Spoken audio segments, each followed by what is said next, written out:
Hey, hello guys, it's How to Simplify back again with another easy tutorial, and today I'm going to show you how to actually unsubscribe, unlink and disconnect your Riot Games account from your Discord account. It's a very easy process, so let's get straight into it. The first thing that you want to do is actually open up your Discord application, sign in and go to the button left of your screen where the user settings appear.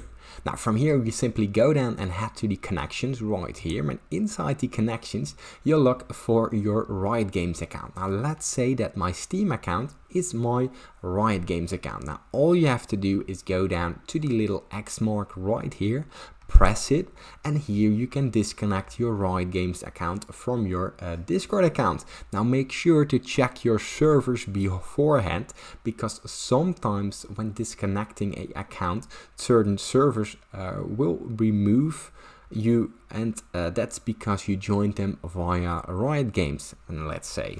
Now if you still got any other questions, leave them in the comments down below. Like and subscribe, this helps me out a lot, and thank you for watching.